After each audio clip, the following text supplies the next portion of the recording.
for standing by since for us on the show. Now we want to actually talk about the primary elections which took place yesterday for the PDP in Ekiti State. Would you give us like your own assessment of how the whole election actually went down yesterday?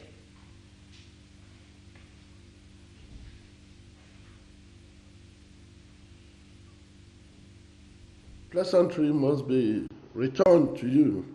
So good morning and good morning to viewers. I will not assess myself. I will not want to assess my party, but I want to report the factual situation. When you want a man to assess himself, he might be biased, he might be prejudiced, and he might not want to say everything very correctly. But when you are stating factual situations, they are different matters. What happened in Ekiti yesterday was clearly an evidence that whatever you put into the hands of God cannot but succeed. And we really thank God that the project that is the Congress, which produced the gubernatorial candidate of PDP, was a project handed over to God. And that is exactly the difference between us and the APC Congress, which ended in fiasco. Now, yesterday's program was very perfect.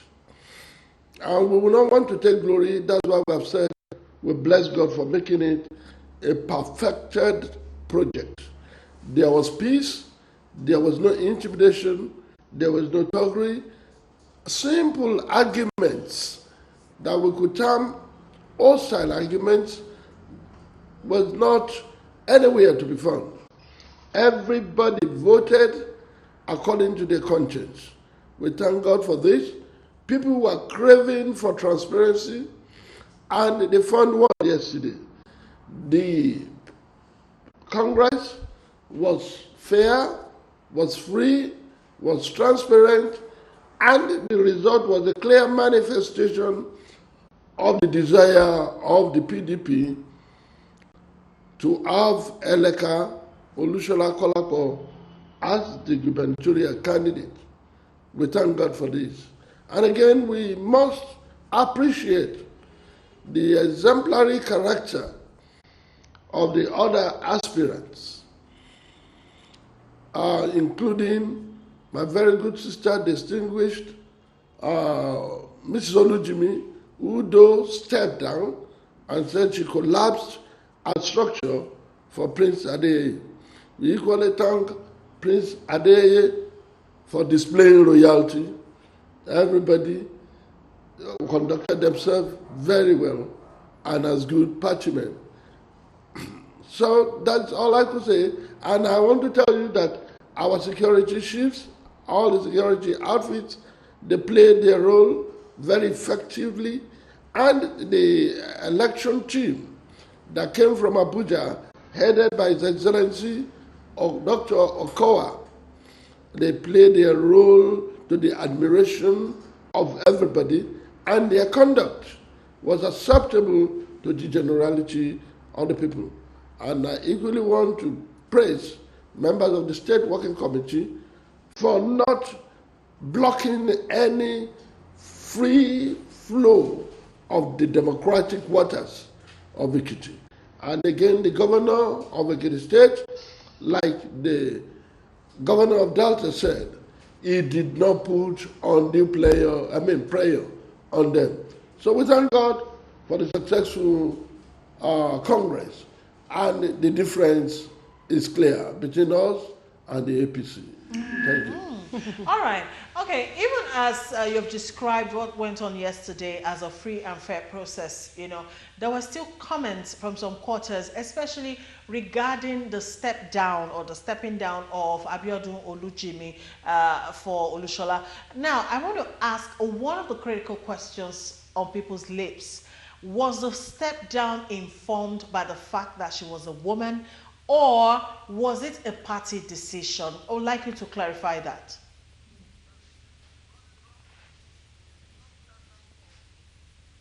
got it wrong. She did not step down for Olushola.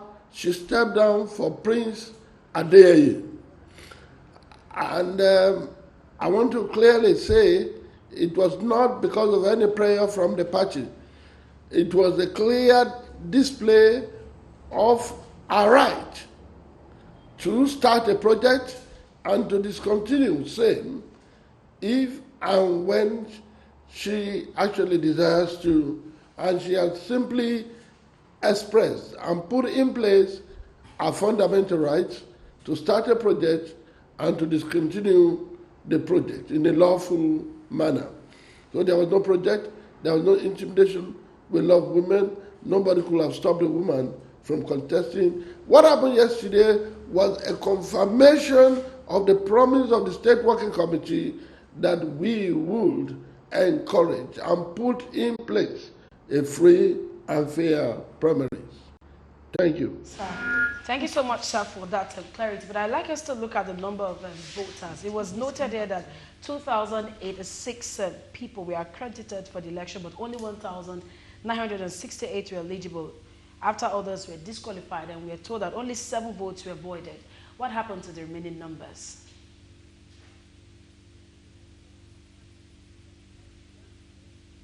The remaining number was very negligible, as you rightly said.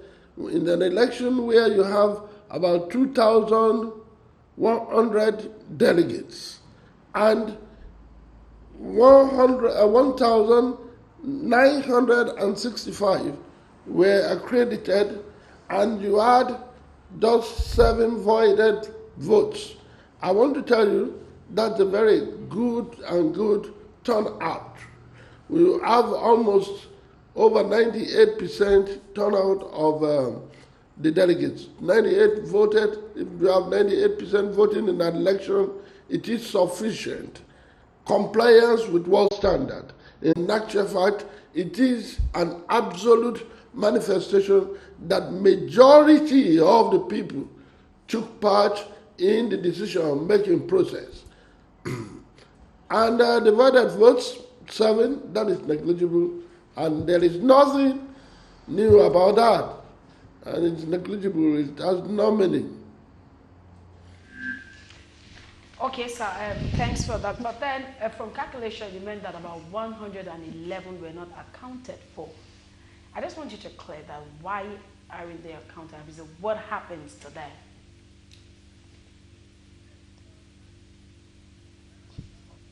Again, you are trying to let us start to analyze the right of a man to vote and his right to stay out of voting.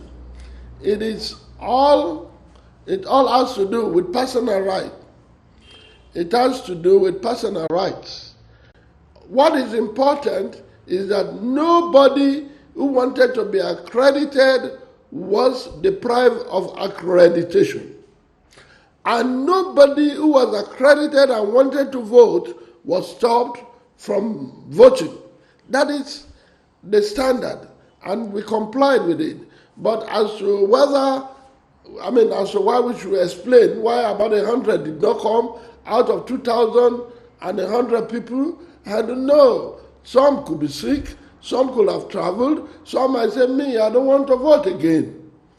So it's still a matter of personal decisions and some circumstances peculiar to some individuals, which were not communicated to the party. But it is sufficient to say the party put up a machinery that will allow those who wanted to be accredited, and those who wanted to vote free of intimidation and harassment.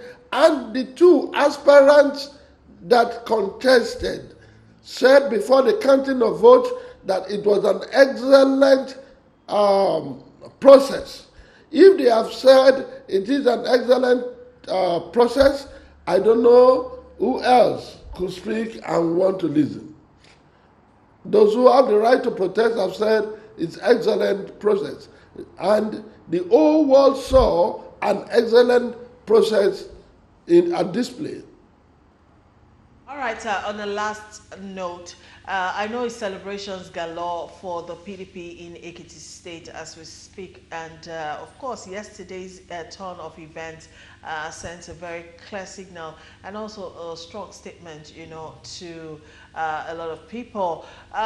Okay, since we did this right, I want to ask, what is the next move about the PDP? What's your plan really to sustain this sort of, well, according to you, free and fair election and the victory for the PDP in subsequent elections, that is?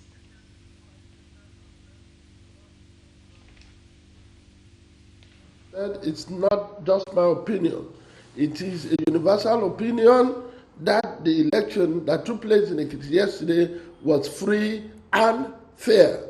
It was shown, it was clear to everybody in the whole world that there was no crisis, there was no disputes, and it was absolutely in compliance with world standard. I just want to tell you that in Ekiti yesterday, it was not just jubilation. It was actually an occasion to praise God, an occasion to say, God, thank you, no bloodletting, no bloodshed, there was no crisis, there was no troubles, there was no schism within the party. So it's glory unto God, not actually human jubilation. It is, we had an opportunity to offer a spiritual offering unto the Lord of hosts, who made it possible for us to have a very flawless election in Ekiti. Let God take the glory. Let God take the glory. And that is the difference between God and Baal. With God, it